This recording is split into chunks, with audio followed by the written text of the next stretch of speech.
Assalamualaikum warahmatullahi wabarakatuh. Halo semuanya. Dalam video ini saya akan menjelaskan tentang materi diksi atau pemilihan kata. Kalian pasti sering mendengar kata diksi ketika ingin membuat suatu karangan atau karya ilmiah. Jadi sekarang ayo kita belajar tentang apa itu diksi bersama-sama. Sebelumnya, perkenalkan nama saya Bunga Putri Pribadi dari jurusan Analis Kesehatan Program Studi D3 Teknologi Laboratorium Medis Poltekkes Kemenkes Semarang kelas reguler 1A dengan NIM P1374341212025. Sebelumnya, apakah kalian tahu apa itu diksi? Pengertian diksi. Diksi adalah pilihan kata di dalam tulisan yang digunakan untuk memberi makna sesuai dengan keinginan penulis. Pemilihan diksi yang tidak tepat dapat menyebabkan perbedaan makna dan pesan penulis tidak tersampaikan kepada pembaca.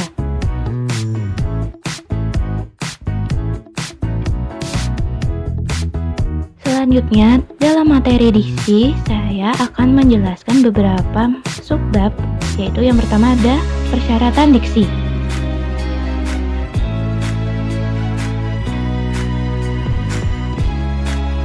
Kemudian yang kedua yaitu syarat diksi, dan yang ketiga adalah fungsi diksi. Pertama-tama kita membahas tentang persyaratan diksi.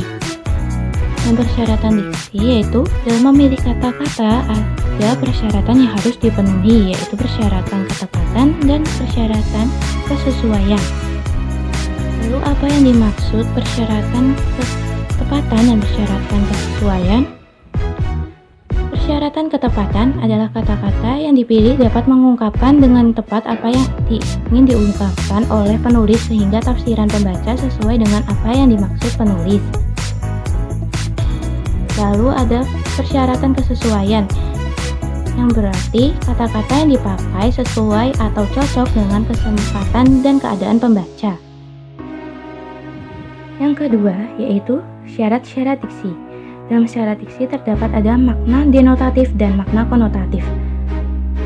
Makna denotatif adalah makna dasar atau makna asli sesuai dengan sebenarnya dan tidak ditambahi. Contohnya ada kalimat kakek memiliki 3 ekor kambing hitam. Kata kambing hitam bermakna sebenarnya yaitu kambing berwarna hitam. Sedangkan makna konotatif adalah makna tambahan yang memberi nilai rasa dan bukan makna sebenarnya. Contohnya, Vina membawa buah tangan dari Bali untuk Rosa.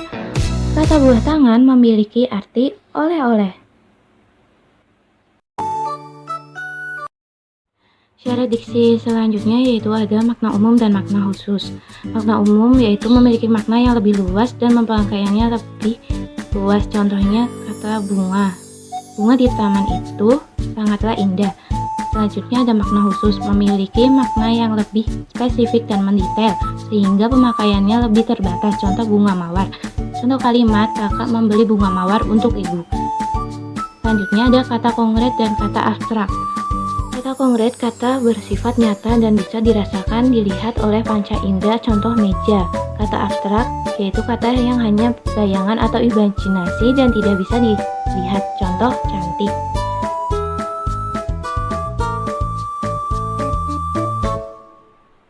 Selanjutnya syarat diksi yaitu sinonim. Sinonim adalah persamaan makna atau arti dalam kata. Pemakaiannya harus menyesuaikan kalimat dan kondisi pembaca.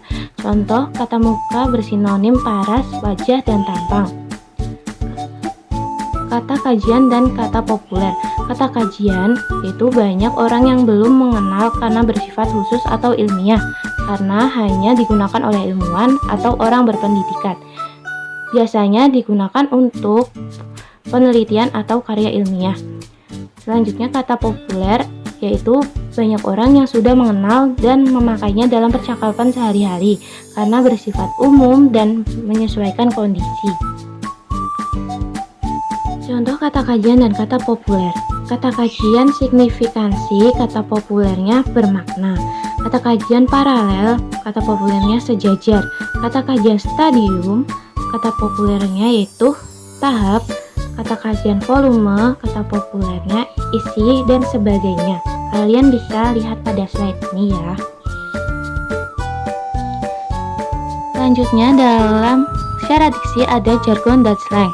Jargon adalah kata-kata teknis yang dipergunakan secara terbatas dalam bidang ilmu, profesi, atau kelompok tertentu yang tidak dipahami kelompok lain. Contohnya ada kata pro dan kontra. Sedangkan slang adalah kata-kata tidak baku yang dibentuk secara khas sebagai cetusan keinginan akan suatu yang baru dan menjadi ciri khas tersendiri, biasanya pada anak-anak remaja. Contohnya ada kata gemoy, baper, dan lain-lain. Yang terakhir ada fungsi diksi. Fungsi diksi yaitu yang pertama ada pembaca menjadi lebih paham dan tertarik terhadap bacaan. Yang kedua, komunikasi antara penulis dan pembaca lebih efektif. Yang ketiga, membentuk ekspresi atau gagasan yang tepat. Yang keempat, menghaluskan kata dan kalimat agar lebih indah dan enak dibaca. Sekian penjelasan dari saya tentang materi diksi. Semoga bisa bermanfaat untuk kita semua dan mohon maaf apabila ada kesalahan kata ataupun ucapan yang disengaja ataupun tidak disengaja. Terima kasih untuk kalian yang sudah menonton video ini. Sampai jumpa lagi. Dadah.